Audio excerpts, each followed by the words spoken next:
So we'd like to congratulate teams for making it this far.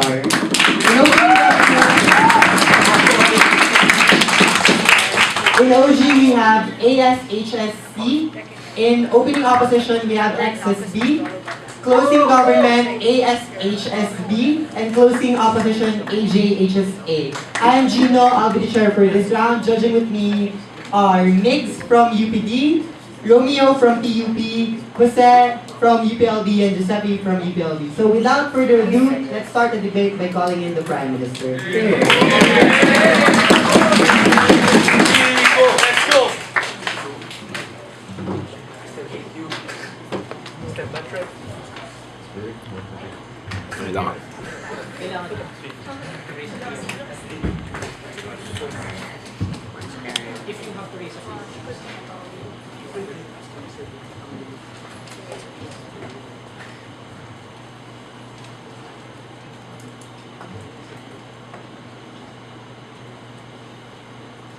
Mr. Chair, times are changing, and on our side, we strongly and firmly believe that Disney should create a Disney princess with multiple simultaneous consensual relationships in which all partners in this relationship are aware of each other, and at the same time, this Disney princess should be allowed to be partnered with anyone whom she loves. So, in this context, let's look at the context rather. Disney is a company with the means of entertainment, creating many forms of media such as, say, Star Wars or other films, and simply, significantly, these Disney princess movies. And these Disney princesses have the power to influence people such as children, and actually the general populace with the mainstream success that it can garner. So, on our side, we believe that Disney should create a Disney princess with a said relationship because A, it will fill in our standards of first, being reflective of society and showing everyone the values that Disney stands for and the values that general society should stand for. And B, we will see which side will actually truly empower the woman in the context of a Disney princess. So for our first argument, we argue that Disney is a reflective actor in this sort of society. Because the truth is, times are changing, like I've said, and it's not like Disney hasn't done this before. When we have old Disney movies such as Snow White, in which the protagonist has to wait for the man to kiss her so that she'll be awakened from her slumber and she's painted as a sort of damsel in distress. But then now we have movies further on in line, such as Mulan, where we show that the Disney princess can and will do as much as the man can in times such as of war in China, and she can show that she can is equally as capable as the man. And even further on, a few years ago only, we showed how Elsa did not need a man to show her how it was to really love, but instead she showed the real familial love that is reflected in general society. So why not have them reflect these new ideas of, say, having multiple relationships, which current society is becoming more and more accepting of, and why not have Disney create someone who reflects these ideas and values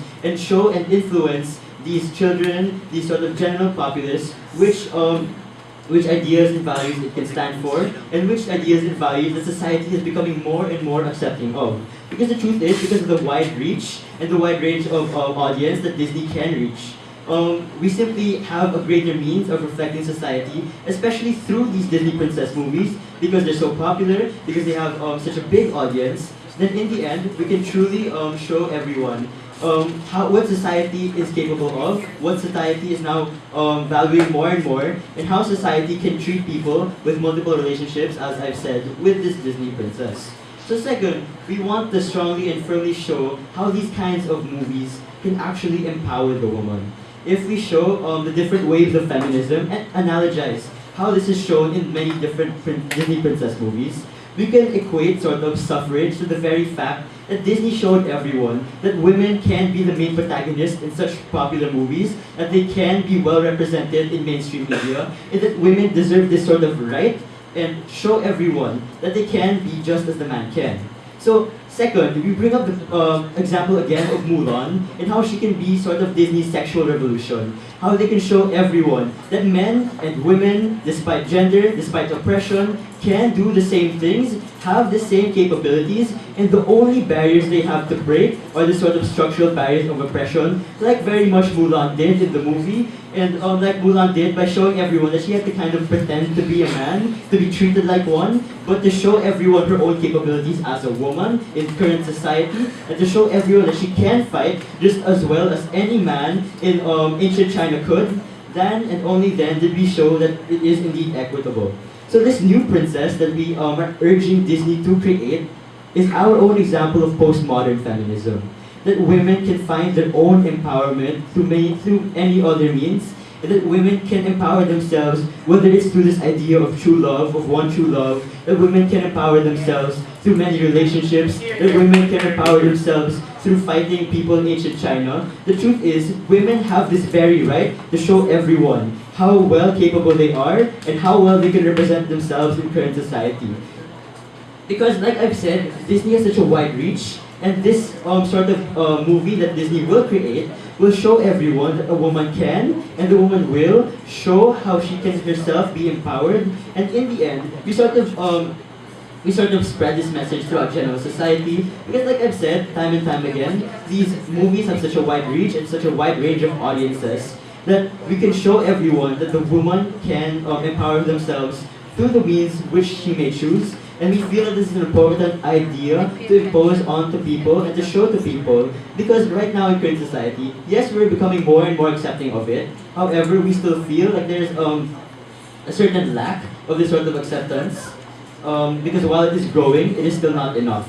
So we feel that we have to urge Disney to do this sort of thing, wherein they have to show everyone that they have to reflect these current values that society is gaining more and more appreciation for, but is still very lacking. Because this shows the general populace about how important it is for the woman to empower herself through the means which she chooses. Because on our side, we firmly believe that this is how then we can create an equitable society for women, where we show that this sort of so-called promiscuity as looked upon by general society is not actually such a bad thing. That having multiple relationships isn't something we should be condemning in current society, but rather sometimes even be celebrating. Because the truth is, if women have the sort of right and power to show to the general populace and to this male-dominant society that they can empower themselves through different means, then we create a sort of more general, equitable society for all. Because our goal on our side is to show that women can make the same choices as men do, but at the same time need not be condemned and need not be shown that they are doing the wrong things.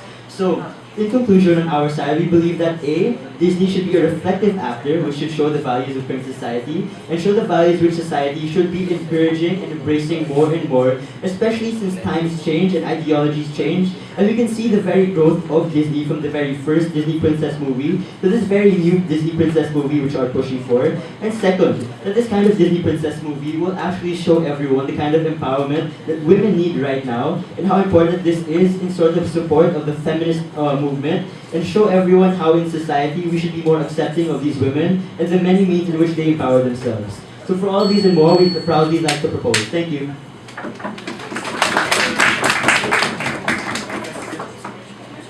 We thank the Prime Minister to present the clash. Let's have Leader of the Opposition.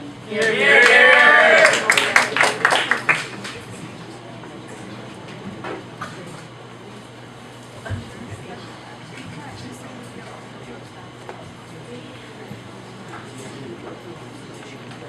So today, Disney is very influential to everybody here. Yes, we can see to that. And almost everybody watches them.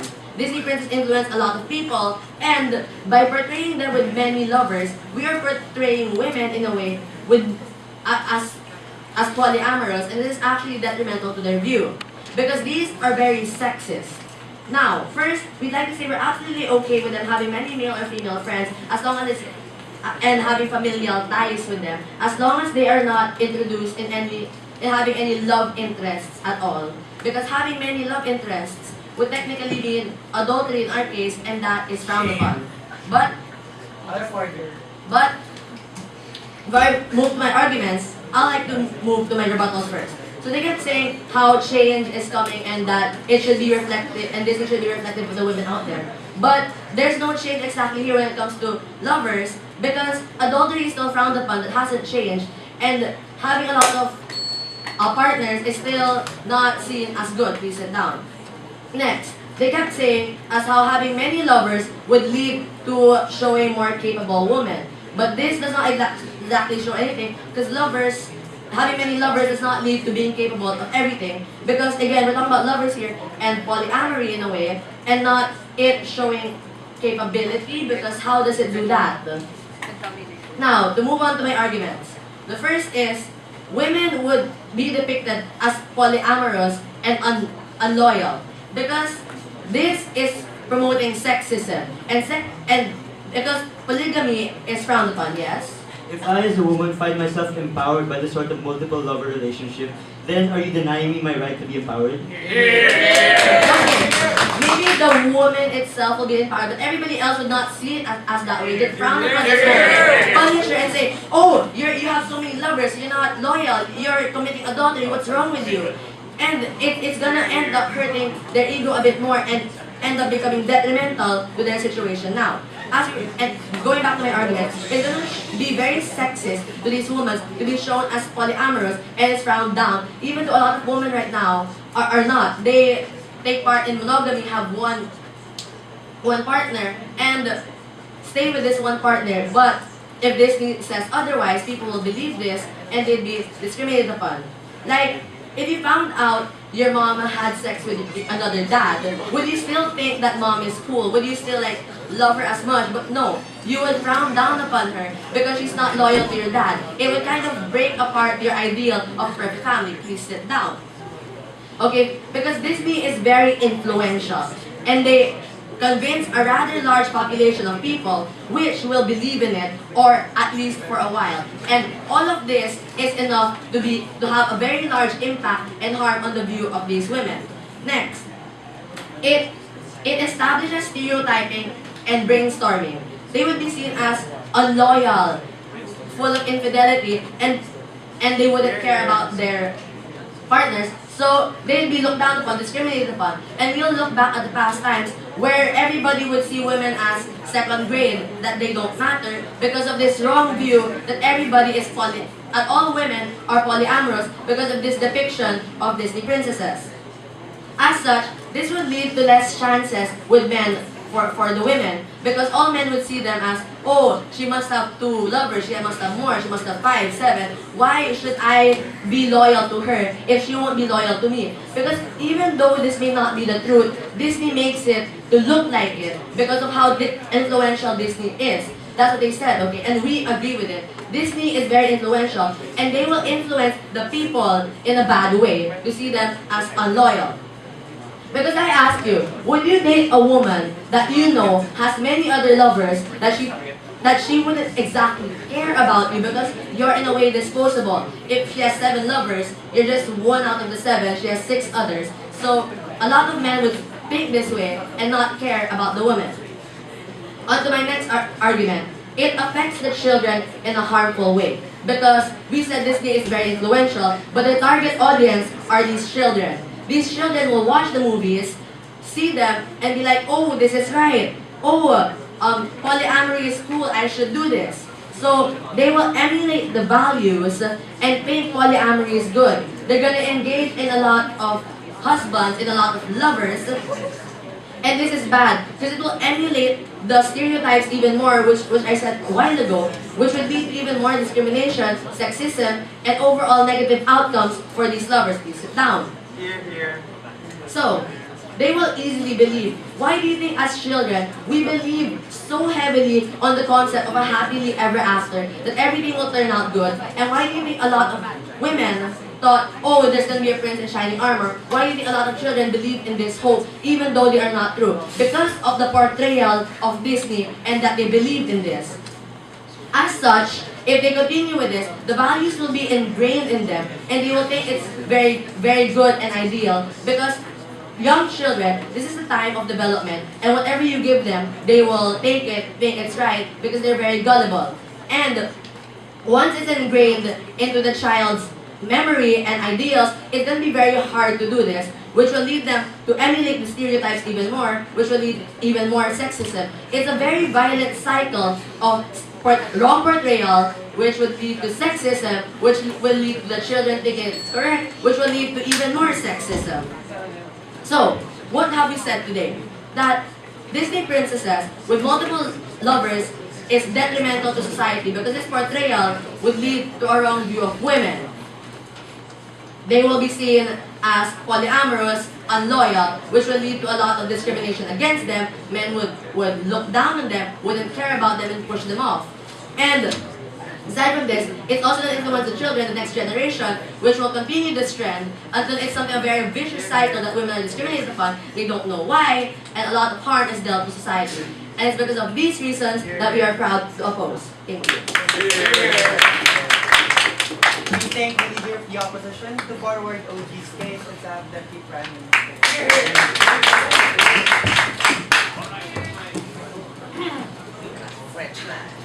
Frenchman.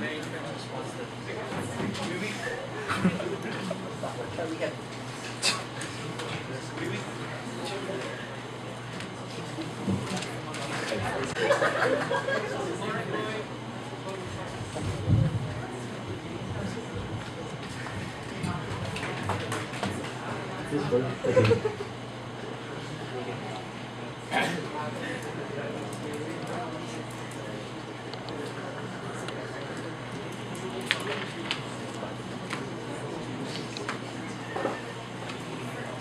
Okay, so Mr. Chair, the very problem with the entire opposition bench at this point is that they keep on pushing for this notion of polyamory and how somehow it's necessarily this bad thing, and that somehow, somehow like pushing this feminist notion is actually going to cause more discrimination to women. But we'd like to point out that first of all, what they're trying to push is what we like to point out is a false notion, because we're on our side, we're not saying that polyamory is necessarily bad. We're trying to say that in instances that polyamory is only seen as bad for the mere fact because that in this case it is a discriminatory notion to say that it is bad, and we are trying to push for the opposite. We are trying to say that it's okay because because it actually promotes the idea of people's right to choose who and how many partners they will stay with, because it is for one the right to choose who and why they will stay with. Okay, before my arguments, a few rebuttals. Now, always said that the idea that this idea of creating a Disney princess with multiple partners who are as well consensual promote the idea of sexism and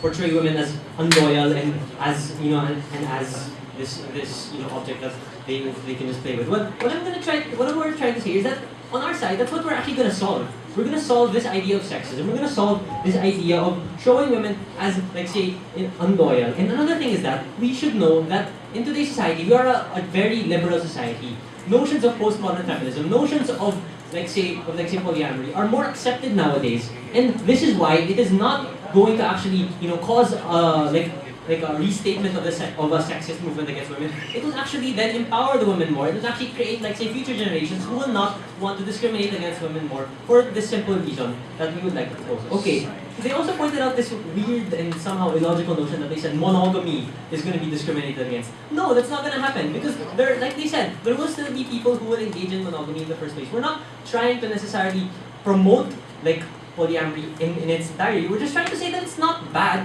to be polyamorous. We're not promoting it, we're just saying that it's not bad. That's all we're trying to do here. We're not trying to promote a notion, like, in the sense. Like, we also said that that this notion will as well like paint a bad picture of women in this case. So what does this imply actually? So are they saying then that the feminist movement's goal is the satisfaction of men? No, that's what we're trying to go against. We're trying to point out here that the feminist goal is the empowerment of women, that they have the right to choose whom and when and whom and how many people they will stay with, because it is in their illicit human right to do so, and it is not up to, say, the opposite gender to dictate that to them. Okay, now to my arguments. First argument, no thank you. First argument, Disney in the greater sense, like my partner said, is highly influential to children. Now, what does this do exactly when it is highly influential to children?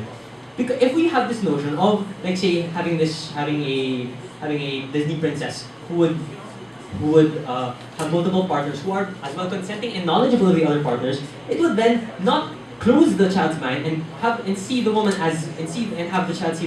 as unloyal. No, what it would do, it would actually allow children to accept this new notion, to accept these new ideas that liberal society, which is what is current to a greater extent. It allows children then to actually accept ideas such as postmodern feminism, which is what is seen now. We must then allow children through this means, such as Disney, because like we said a while ago, it is the greater, it is highly influential because as how do I as opposition even pointed out, that it is because their main audience, like they said, is children. We're trying to promote the idea to kids that it is not bad necessarily to have multiple partners. It is not bad. What we're trying to say is we're trying to open them up to new ideas that is current in status quo, that is current in the very liberal society which we want to promote. Now, so what, right? So what if we promote these ideas? Well, like they said, it allows them to look women in a more respectful, in a more holistic sense. Not seeing them from only one side, but seeing them in a notion that is greater, and not just in one sense that they're only they're promiscuous or whatever. No, actually, and this brings me to my second argument. Actually, we have the notion today of promiscuity. Now, what do we mean by this? Currently in status quo, we have things like slut shaming. We have things like the idea of looking down on women for having multiple partners. And we, in contrast as well to men, whenever you have the notion of a man who has multiple partners, you always call him a stud. You always call him this idea that he's strong just because he has multiple partners. Well, no! That's the fact that we're trying to point out. That is, that we must not look down on women for them just because they have multiple partners. We're trying to show these kids, and especially the young, because they are still in the influential states, that they have and must be open-minded to to notions like this that are actually, that they're not necessarily bad. Now, what they're trying to say is because, what do I call this? Is that we want to get rid of this notion of promiscuity, of this idea of having to look down on women, just because they're, just because they have multiple partners. We accept on our side that it is not necessarily a bad thing for polyamory to exist, because, like we said, it does exist, and it is quite accepted as well in liberal society. And what their side is trying to do is they're actually going to hinder children from accepting ideas such as this, just because they have this notion of not wanting to show these kids the notion of what real life is and what the modern liberal society is. Our side, on the other hand, accepts these notions, accepts liberal society, and what we want to do is to show these children why why it is good to accept these things, not necessarily to promote them, but just mainly on the basis that they are okay. We're not trying to promote it, but just say that it's okay and that they should not discriminate against women, not discriminate or look down on them just because of these notions of having multiple partners. And for all of these things and more, we'd like to propose. Thank you. Let's have dialogue.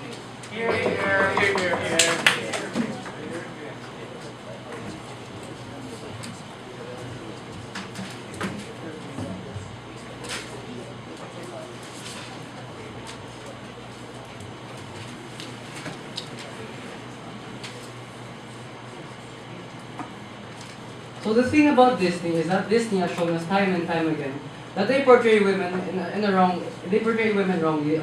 If you look at their previous movies, the older movies, they portray women as sexist. But even in their more modern movies like Frozen, they've shown that they've failed to portray women properly and not in a sexist point of view. For example, look at Anna in the movie Frozen. One of the negative things that Disney portrayed about her is how she instantly fell in love with her Prince Charming. How she in this sense she's not very faithful because she just saw her and the man who she met for just like a few hours, and she fell in love with them. So we cannot trust Disney to portray the Disney princesses with multiple lovers correctly, which is why Disney should not create a character with multiple lovers. But before I talk more about that, onto my rebuttals. So first of all, you said that Disney reflects new ideas, but Disney is a company run by white men. Disney is not a liberal company. Disney is just trying in the movie Frozen. They're not actually trying to be feminist. They're just trying to appeal to modern society, but they failed at it. Like what I said, the character Anna, they still portrayed her under a sexist light. So, but even if they're able to portray this polyamorous relationships are good, Disney has failed us time and time again, and they're going to introduce a new stereotype. No, sit down. In the movie Frozen, they show that women can empower themselves. They don't need men to show them love. But they still kept the stereotype about how women have a Prince Charming that they'll fall in love with it instantly. So we cannot trust Disney to portray these things correctly. Aside from so Disney is not the way to portray multiple lovers correctly. Aside from this, you said Disney is highly influential for children, but you think children can really understand concepts of feminism? You think they'll completely grasp what feminism is? They're just children. And what they might see is a skewed view and skewed understanding of feminism, which is not correct. They may have a wrong concept of feminism, which is going to be ingrained in their mind, and which is going to be a detriment to society. Which leads to my arguments. That this will eventually cause society to. Okay, we keep talking about how Disney keeps on misrepresenting women. So are you saying that we should continue this cycle and not start anew? Yeah, I'm not saying that we shouldn't. I'm saying that we should stop this cycle, but I'm saying that Disney is not the way to stop this cycle. Because Disney portrays women sexistly, and I'm gonna move on to the alternative later. But first, one of my arguments that this would only make sexism more prominent in society, because the youth will become ingrained with the ideas that women are unfaithful. Because even if Disney may try to show feminism, the youth, they're too young to completely understand the concept of feminism. So what they instead will get is sexist. They're gonna instead have a sexist understanding of how women are unfaithful, how they can have multiple relationships, and these ideas are gonna become ingrained in their mind. And while you may say that parents are responsible for correcting these ideas, but in this day and age where media is so prominent, where parents cannot anymore filter what children consume. They cannot anymore filter what's on the TV. They cannot filter what children will see on the internet or through other forms of media. These ideas will become ingrained in their children, and they will not be corrected because the parents are not aware. And aside from this, the youth will act this way. The youth will act this way, and it will become a part of their childhood, which is essential to the formation in adulthood. So in the future, as adults, they're still gonna portray these sexist values. They're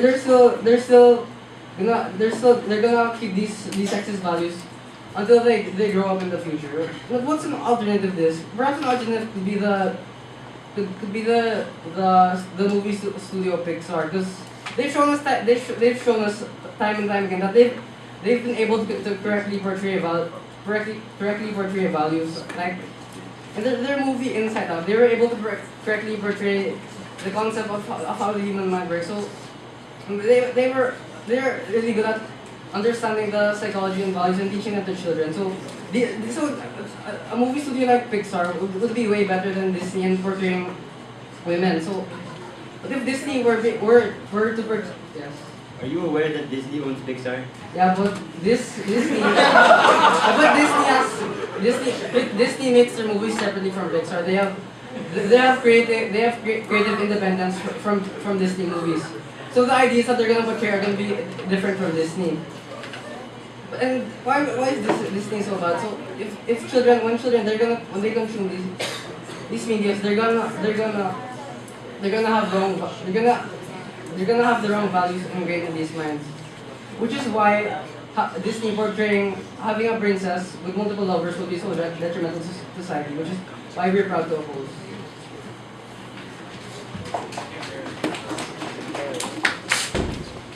We take the opening half of this debate. To open the closing half, we now recognize member of the government.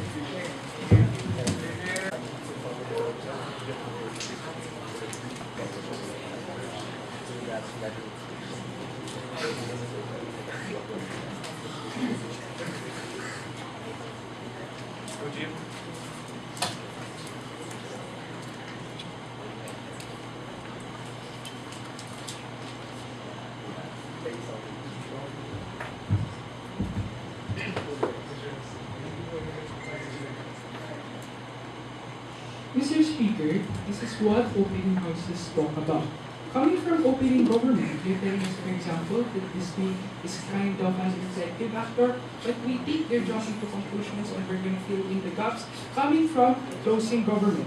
But coming from opening opposition, they're telling us of the idea of loyalty, Mr. Speaker, that when you're not loyal, it kind of degrades love, Mr. Speaker, and things like that. But let me first tell you why the opening houses fall in this debate. Because first, Mr. Speaker, they're arguing on the value of love, but they did not give us a measuring stick on love. How do you exactly quantify love, Mr. Speaker? you have to look at it that love is an abstract concept, Mr. Speaker. And why we think, Mr. Speaker, coming from closing government, we better portray love at the end of the day. Because if you're gonna look at it, this debate is actually about whether you're actually portraying love, whether or not with your multiple or a single lover at the end of the day. And coming from closing government, we're gonna show you why you best portray love, Mr. Speaker. Now on to my substantives, Mr. Speaker. If you're gonna look at this, coming from the previous speaker, they're telling us that just because you have a lot of lovers, you're not being loyal. But I'm gonna incorporate my substantives on the idea of love, Mr. Speaker. On the idea of love, first argumentation on two levels. First, how when we have, for example, different lovers, we actually show the different aspects of love. And secondly, how we objectify love, Mr. Speaker. First and foremost, Mr. Speaker, on the different aspects of love, we have to consider that there are 7 or I forgot that there are 6 or 7 different types of love. For example, eros, for example, agape. And these different types of love, for example, have, for example, a friendship type of love. We also have this romantic type of love. We have this playful type of love. We have even this erotic type of love, Mr. Speaker. When you, for example, have these different aspects, Mr. Speaker, it actually shows these kids, Mr. Speaker, at the end of the day, what are the different aspects of love, how do they prefer love the best, and secondly, before I proceed, why it objectifies love. But before that, sure. What's the relation of love to Disney? I think you should read the motion again because Disney should create a princess with multiple lovers. Therefore, we're actually trying to look at this on why these lovers, for example, have a lot. Why, for example, having a lot of lovers better, for example, shows love at the end of the day, Mr. Speaker. Why it objectifies love, Mr. Speaker? Because I'm gonna show you a mechanism. You know, Mr. Speaker, if I care for one group of poor people and I care for another group of people, it's not like my care degrades or lessens when I care for a lot of people, Mr. Speaker, but it actually highlights my care, Mr. Speaker. If you're gonna look at it, it objectifies true love because how is love, Mr. Speaker? If I truly love this girl standing right in front of me, Mr. Speaker, even if you have a lot of lovers, I still love you. I just hope you know that I love you the best, Mr. Speaker. You're gonna have to look at it, Mr. Speaker, that because I love you, Mr. Speaker, it doesn't mean...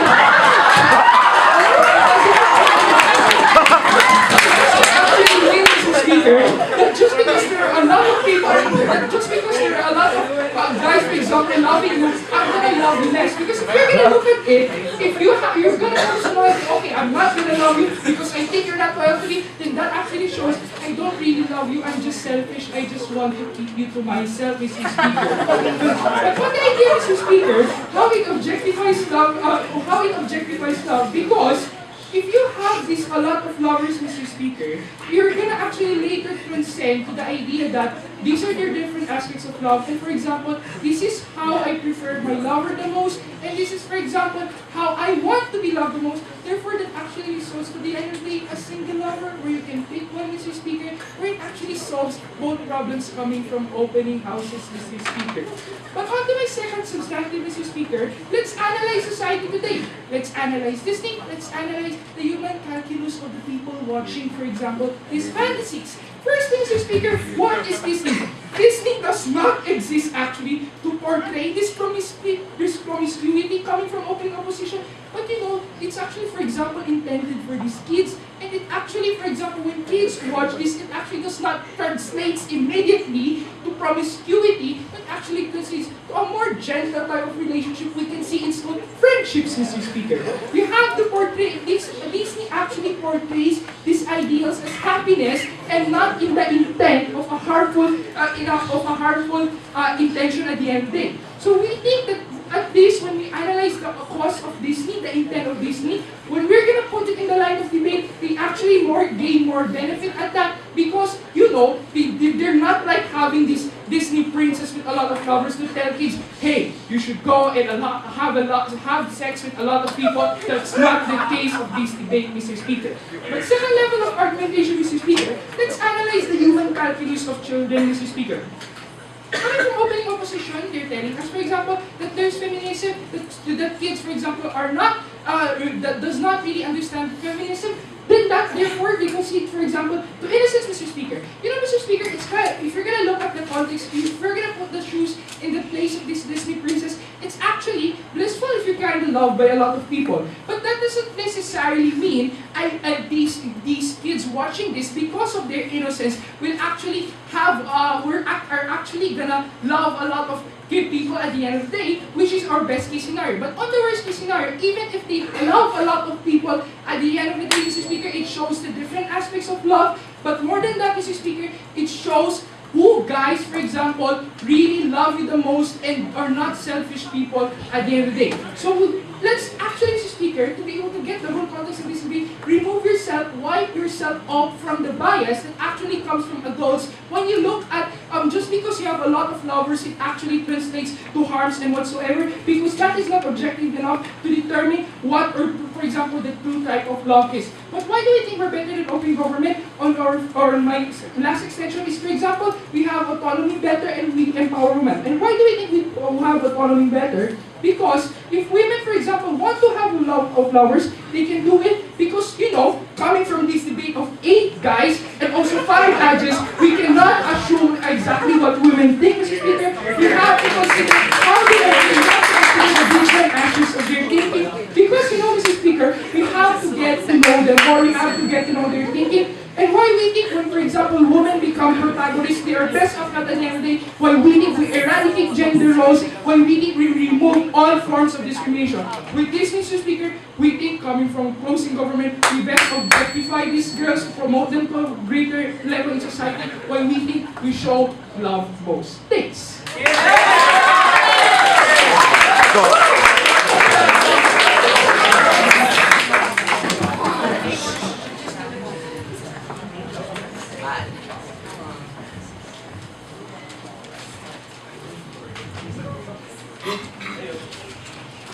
Mr. Speaker, what is this debate truly about? This debate is about whether or not Disney should create a princess who has multiple lovers in the first place. Because coming from our opening, we think that they only answered the question that they only answered, their argument was against multiple lovers as a whole and not why Disney princesses shouldn't represent this in the first place. And the lacking coming from the entirety of opening government was that they failed to give us an issue, a concrete issue in the real world that creating this type of Disney princess is going to solve. Because what I'm going to answer for you today is that why don't we need it in the first place? And second, why the expression, why the most vague amount of issue of the expression of choice is already represented by a lot of the Disney princesses that we can see now. But before I go on, allow me for a few rebuttals. Now, I've already rebutted how OG never gave us a tangible issue. Now, this is a problem because their entire premise is based on their Disney princess tackling a type of social issue, where in fact in the first place they never gave us an issue to begin with. And what they gave us was just a form of self-expression. And I'm just gonna quickly say that there are a lot of Disney princesses who solved that. For example, Disney princess starring in Brave. And then going to the members' speech where he said that love is the main idea of their argument. Now we think that this debate is about multiple lovers and not love in general. And that his argument was just mostly a thing to love itself. Now, going on to my first argument, onto my first extension. Because Disney already shows the empowerment of women in many ways in the status quo. Now, one, they portray these women's struggles or where they are disempowered at the start of the movie. For example, you have Cinderella, who is abused by her stepmother, who is abused because her father died away, and that she may have no more hope to rise up. And then you have people telling Mulan that this is no place for a woman, that only men can fight, that only men can do this type of thing. And that also in Frozen, when you have someone being dependent on other people, when you have Elsa being dependent on other people, there's another problem. And then when Disney starts to transgress throughout the movie, how they show that these women become empowered at the end when they rise up through these types of abuse, these types of struggles that they have. You see, for example, Cinderella rising up from being abused to becoming a Disney princess at the end of the movie. And then you have Mulan proving that a woman can defend her country, that a woman can play the part that men were stereotypicalized in the first place. And then you have Elsa learning by herself, being able to empower herself throughout the entirety of Frozen, and that is why we think that Disney has already empowered these Disney princesses, and has in the real world empowered other different types of women in the first place. Because when they portray these types of struggles to people in the real world, even to children, because even to children, because when these people recognize these struggles, when these people recognize these solutions, then you can start to go for change. When you can start to make progress, when you can start to create more avenues for women to be empowered because of these Disney movies. Before I continue, yes. So are you now saying that Disney has covered all the issues that women face in current society? I already stated that you failed to give us an issue that society has, that Disney hasn't already solved. And I'm going to go on to my second argument on because there's no urgent need to create this type of Disney princess. Because as I said, you failed to give us this issue in the first place, and that there's no urgency on your side. There's no immediate need to create this type of Disney princess.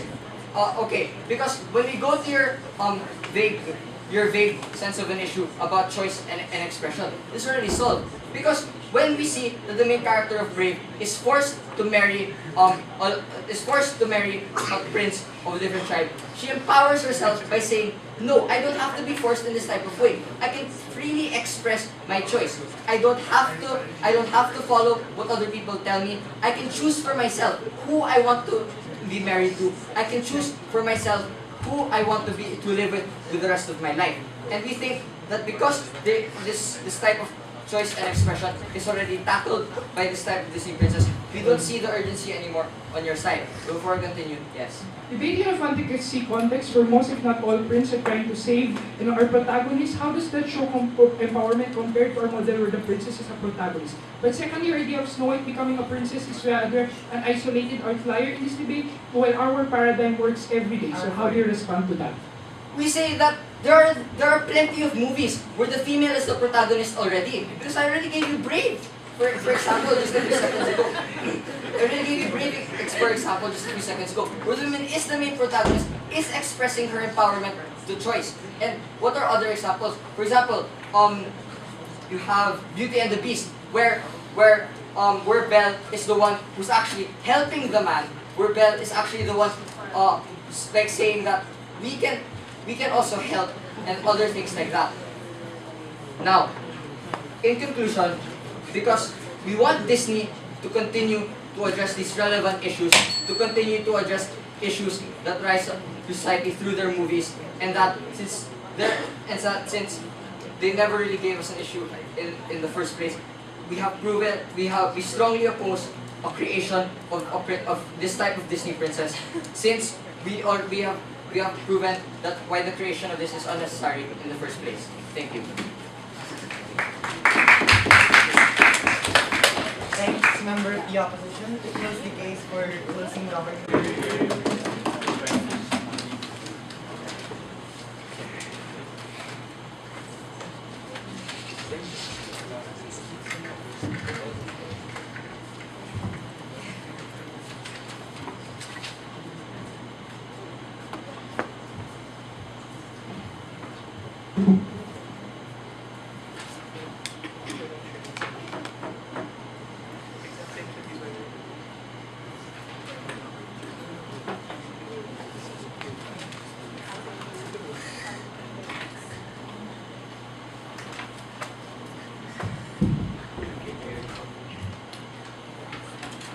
Closing government is going to have two issues entering this debate, and we're going to tell you how. It is only through John's very important extensions that we are able to answer them both. First of all, when we ask the question on how are little girls actually empowered through the creation of a Disney princess with multiple lovers, and second issue, or when we ask the question on how is having multiple lovers actually affect the relationship dynamic of a woman. First issue, when we ask the question on how are little girls actually empowered. Now let us look at how each house tried their best to answer this sort of question, and how only closing government was actually able to answer it. Because for First of all, let us look at how opening government gave the very vague statement on how they're going to empower the woman, where they never actually gave you a mechanized they never actually mechanized how this empowerment is actually going to happen, how little girls are actually going to get this sort of empowerment when they do see that Disney does endorse Disney princess with multiple lovers. Now let us look what opening opposition and closing opposition both tried to do. Opening opposition gave this, never solved their they only talked about how women are going to be portrayed as polyamorous and things like that, and how they're going to be seen as unloyal. And closing opposition hinged their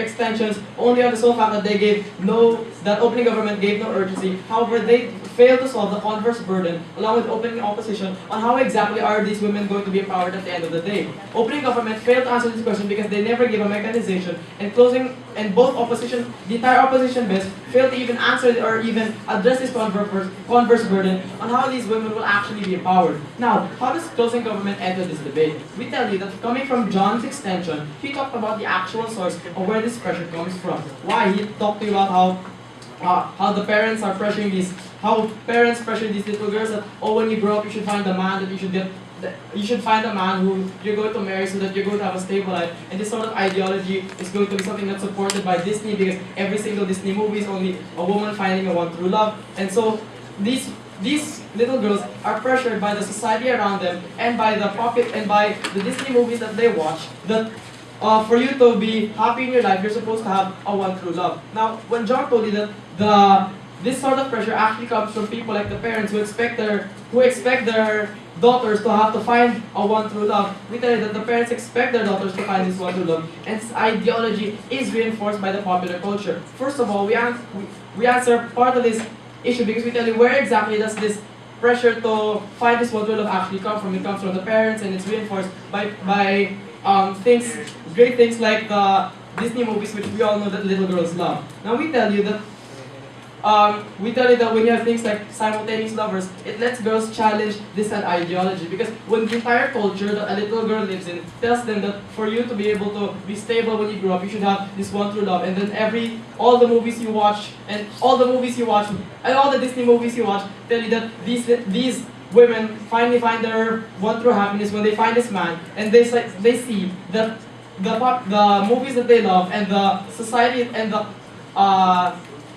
that they're surrounded with all tell them that to be happy you have to find the one true love. We tell you that this limits the sort of happiness that a woman has, and we tell you that, coming from John's extension, that we actually told you how they're actually going to be empowered, because with simultaneous lovers, it lets girls challenge that ideology. Because now, Disney now portrays a reality that a girl can choose to opt into, which is the simultaneous relationships. Now we don't mean to say that now the new happiness is through simultaneous relationships. We tell you that by mechanizing how this empowerment actually comes from, by telling you that you give them that choice to challenge these ideologies of one true love that have been pressed on them. You empower them because now they have the choice to choose whatever they want. If they want this kind of relationship where they have multiple lovers, which is now allowed to them because this is something that Disney shows them that it is possible and it can be accepted, then she can have these sort of multiple relationships. However, if she still chooses to have that, if she still chooses to have that one relationship that is currently present now in status quo, she can also opt into those. So we mean to tell you that she's actually coming from John's extension, where we talked about where this pressure actually comes from. We answer how little girls are actually empowered, because now we give them that choice. Do you want to have multiple relationships, or do you want to have that one relationship that exists now? We empower them because we give them that choice. We're not restricting them to either one sort of relationship. We're letting them have that choice, and they're empowered because we give them this, because now they have that ability to challenge what is being. We empower them because we give them that ability to challenge the sort of ideologies that have been pressing on them, and now they can think from themselves, maybe I do want to have multiple relationships, maybe I just want to have one. And when they see that something as big as Disney, which creates movies that all of them love, now supports this sort of ideology as well, they can choose, hey, maybe my parents are wrong, maybe I can choose another path, maybe I can be empowered to choose another way. And this is how we would take this issue, because we tell you that how little girls are actually empowered, instead of the vague statement from opening government where they tell you that they simply are. We tell you how it's going to actually happen because we give them that choice. This is why we take this issue.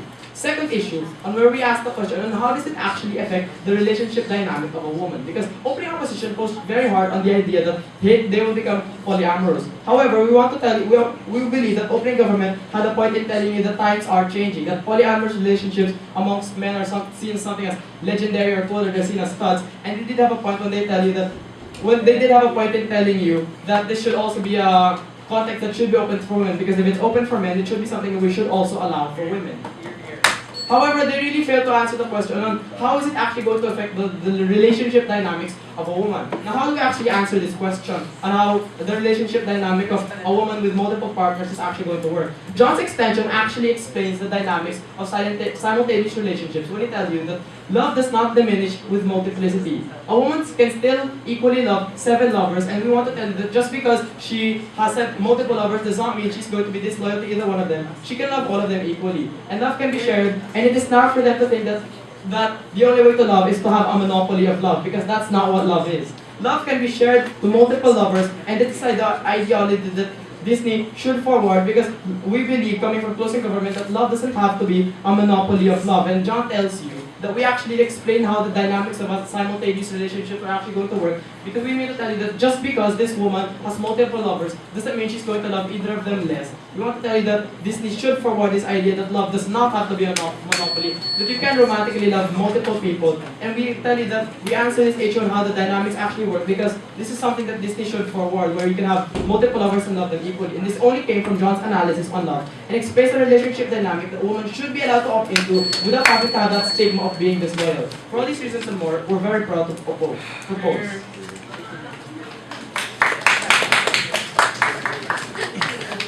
thank the government whip. We finally close this debate.